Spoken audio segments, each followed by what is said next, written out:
what particularly upset me about with what the doctor said here, Dr. Ladapo, is he said, we're removing this. He said, every last one of them, referring to the vaccine mandates, he's like, it's wrong. It's wrong. And it drips with disdain and slavery.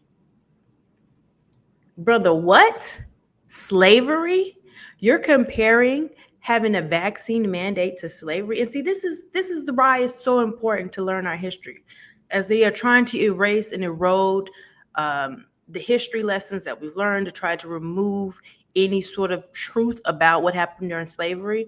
This is why it's so important, because only someone ignorant of history, of slavery, the history of slavery in this country, would make such a stupid and ridiculous statement. To compare requiring something that is going to save lives with a system of brutality that cared nothing about lives, that destroyed lives, destroyed families, killed people, to compare that to vaccines, it shows a complete ignorance of history. And that, to me, that statement says, oh, no. You, not only do we not need to not erase it, we need to actually go and strengthen that, because you really don't understand what was happening during slavery. And to be a Black man to say that, I don't think he just threw that out casually. I think he was trying to be intentional. It was a dog whistle. He's trying to say, I'm a different type of Black person. You can trust me. But it's insulting. It's insulting to the ancestors, because Black people, especially when it came to like medical, there's a great book called Medical Apartheid, used as experiments, used for experimentation purposes during slavery, our bodies, even after slavery with the Tuskegee Airmen, all of that, we've been brutalized because of the legacy of slavery, so that you can have these vaccines that help the broader white population. So it's not that forcing people or requiring them to have vaccines is about slavery. It's about something quite different. Slavery, again, is this brutal system that was meant to harm people, to destroy, and to keep them in bondage. Requiring vaccines is not about that. In fact, it's about the promotion of life.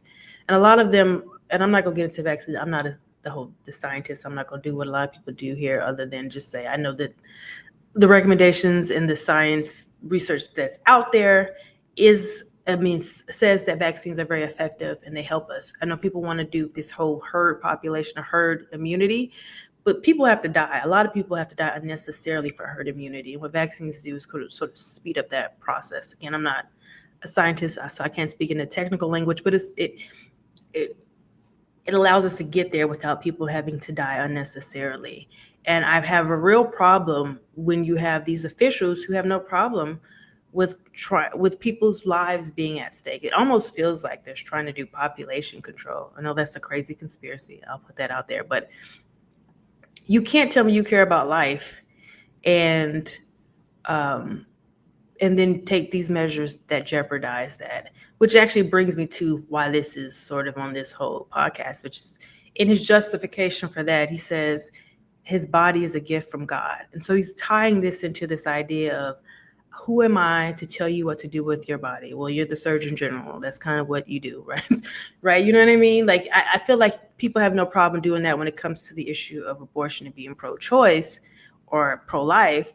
That's about telling someone what to do with their body. Now, of course, it's like, oh no, the child's different. It's like, it's still what's happening within the woman's body, right? Like, there's no problem telling them to do that with their body or someone else's body. But why is it when it comes to saving lives in a very real way, such as with vaccines, you can't draw the connection there? But I really had a problem with him inserting God in this and saying, and it's true, our body, we are a gift from God, but to use that as an excuse to remove this vaccine requirement is very problematic. And it speaks to a broader issue that I have within this Christian right, which is the notion that our faith is somehow is an excuse to be anti-intellectual, right? To excuse to go against everything else that makes sense. Faith, although often sometimes we see it as being in tension with reality or with our intellect, it's not a call to be ignorant. It's not a call to be anti-intellectual. It's not a call to rebuff the facts. People who kind of have that position fail to realize God gave us a brain and an intellect and all these things to be able to produce things like vaccines, right? To have the ability, the cognitive ability to solve our own problems. Don't limit yourself by an understanding of what it means to have faith, what it means to have God move, and assume that these types of scientific advancement can also be an extension of our God-given abilities.